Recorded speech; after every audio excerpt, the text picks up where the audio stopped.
सार शब्द तो सब घट में है, जब इसीलिए तो बोल रहा सब घट मेरा साइया सुनी सेज न काऊ। शब्द जब हमारे विकार नष्ट होंगे तो सार शब्द तो स्वतः ही स्वरूप ही प्रकट होता है, वही सार शब्द है।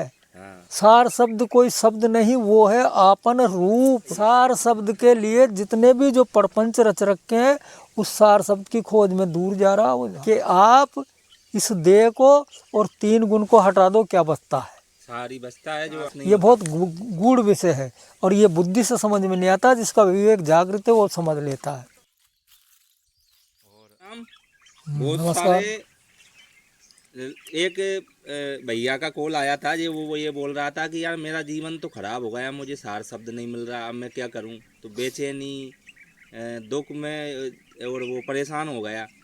तो साधकों को ये चाहिए कि ना कि वो सार शब्द में उलझे और ना वाणियों में उलझे, वो तो सिर्फ जो उनके जो गुरु हैं उनके ऊपर दृष्टि रखना चाहिए। तो सार शब्द के बारे में लोग बाग आनंद में होने की बजाय और दुखी और परेशान होने लग गए हैं।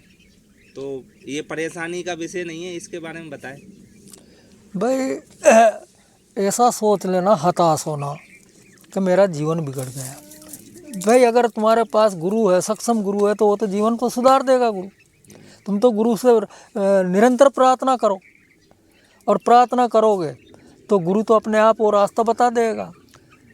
सार शब्द कहीं बाहर नहीं है। सार शब्द के चक्कर में जितने भी पढ़ रहे हैं वो किसी गुरु से लेने के में ये उनकी मूर्खता है पक्की। सही बात है। अरे पत्थर के अंदर अग्नि है, अब जिसको पत्थर में अग्नि जब तक जिसको जानकारी है वो तुरंत पत्थर से अग्नि पैदा कर देता।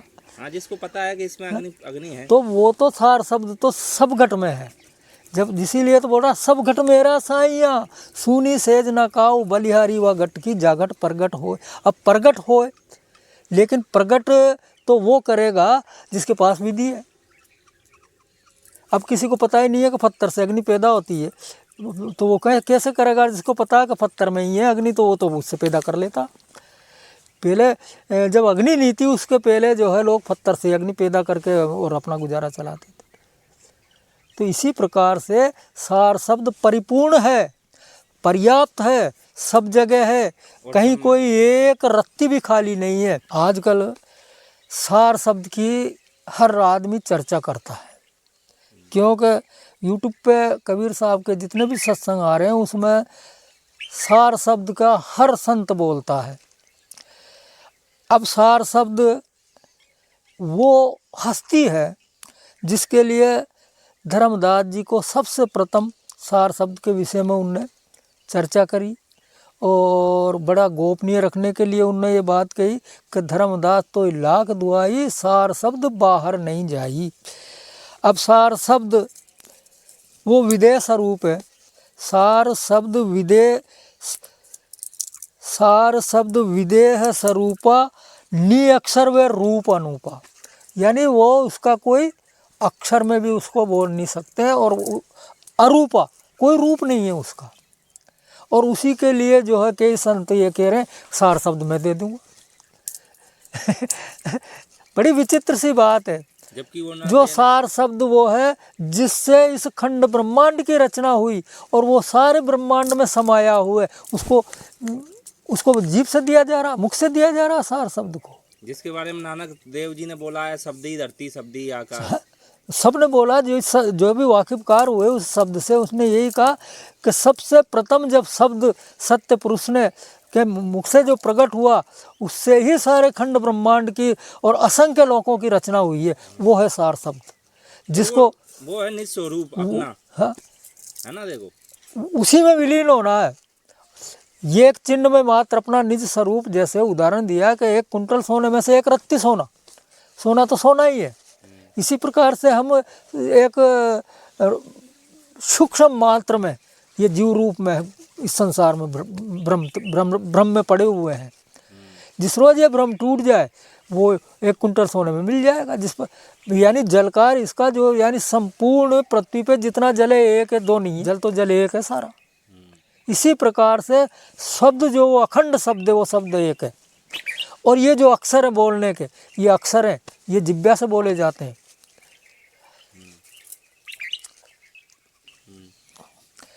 भाई सार शब्द एक वो अचल वस्तु है, सब जगह है, सर्वव्यापी है, सब जगह है, परिपूर्ण है, कहीं कोई खाली नहीं है उससे जगह। लेकिन सार शब्द जब हमारे विकार नष्ट होंगे तो सार शब्द तो स्वतः ही स्वरूप ही प्रकट होता है, वही सार शब्द है। हाँ। अब सार शब्द कोई देगा कैसे? सार शब्द कोई शब्द नहीं, वो है आपन रूप, वो खुद का स्वरूप है, और वो स्वरूप में स्थित होना है। वो स्वरूप में स्थित होना है। हम जो देह में स्थित हैं, हमारा जो स्वरूप वो देह में, देह को मान रखा है। जब तक इस देह से आसक्ति नहीं छूटेगी वो कैसे समझ में आएगा? और वो गुरु वो देह भाव को खत्म कर देह देता भाव है। को तो वो गुरु के आशीर्वाद से, और गुरु जो भेद बताता है उससे नष्ट होता है। इसलिए सार शब्द के ज्यादा इसमें नहीं उलझना चाहिए। सार शब्द के लिए जितने भी जो प्रपंच रच रखे हैं उस सार शब्द की खोज में दूर जा रहा हो जाए।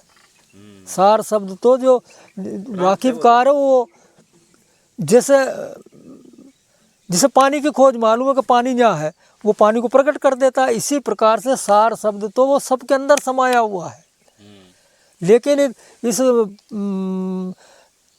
तत्व प्रकृति के वजह से वो समझ में नहीं आता। जब तक 5 तत्व 3 गुण इस प्रकृति को ही मैं मान सका हूँ, मैं जो बोलता हूँ ये सब की आदत है। मैं पहले उस मैं को समझो, मैं कौन है? जो शुद्ध में है, वो शुद्ध चेतन है, वही स्वरूप है, वही सार शब्द है। तो जैसे ये जीव अपने स्वरूप को रख लेगा तो सार शब्द में ही विलीन हो जाएगा। वो तो सार शब्द ही है, सारा खेल ही सार शब्द का है। तो साधक को जो ज्यादातर भ्रम में पड़े हैं कि हमें सार शब्द नहीं है, सार शब्द नहीं वो है, इसी के लिए भटकते रहेंगे, सार शब्द मिलेगा नहीं और भटकते रहेंगे। क्योंकि ये तो बाहर का विषय हो गया ना भाई, ये तो प्रकृति में उस चीज। अरे सार साहब ने एक जगह बोला, आदि नाम कोई सार नाम बोला, आदि नाम में भाग सुनाया और मूर्ख जीव समझ नहीं पाया। अभी थोड़ी देर पहले इसी सत्संग में मैंने उसका उदाहरण दिया था कि सार शब्द, लेकिन जो विवेकी होता है वो पकड़ लेता है। इस सत्संग में पहले जो बोला था उसमें मैंने वो उदाहरण दिया था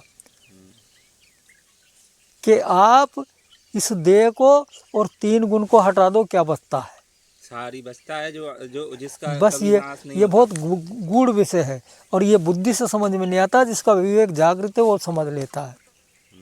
इसीलिए बोला कि सार शब्द आदि नाम में भाग सुनाया और मूर्ख जीव समझ नहीं पाया। जगह जगह उनने बोल रखा कबीर साहब ने, तो वो सार शब्द तो प्रकट कर रखा हूँ। प्रकट है वो तो, प्रकट है वो तो, लुप्त है ही नहीं, लुप्त नहीं है वो तो प्रकट है। और जिस रोज सार शब्द वो उनमें समा जाएगा उस रोज तो सारी प्रकृति खत्म हो जाएगी। उसी से तो ये प्रकृति सारी चलायमान है, सारे जीव जितने भी खंड ब्रह्मांड की रचना उसी से है। हाँ, तो साधक को इनमें नहीं उलझ के अपनी साधना भाई और सिमरन बढ़ाना साधक तो क्या है, साधक न तो गुरु की सेवा करना चाहता, और गुरु की जब सेवा करेंगे तो वो तो गुरु तो अपने आप सुलझा देंगे उसको। मूर्ख से मूर्ख गुरु की सेवा करके वो सब प्रकाश में आए और सब बंधन से मुक्त हुए। लेकिन गुरु सेवा अति आवश्यक है। हाँ, इसीलिए गुरु का पद ऊंचा है और सब जगह गीता में भी श्री कृष्ण ने कहा, सब ने कहा है। लेकिन गुरु सारा भ्रम तोड़ देता। लेकिन परेशान होने का विषय लेकिन वो बगैर गुरु के पार नहीं पड़ेगी। चाहे आप कितना भी भगा दौड़ी करो, जो गुरु उससे वाकिफकार है वो तुरंत भ्रम तोड़ देता है, और नहीं तो और ज़्यादा वो गुरु लोग ही भ्रम में उलझा देते हैं। सीधी सी बात है। साहेब बंदगी सत्यनाम।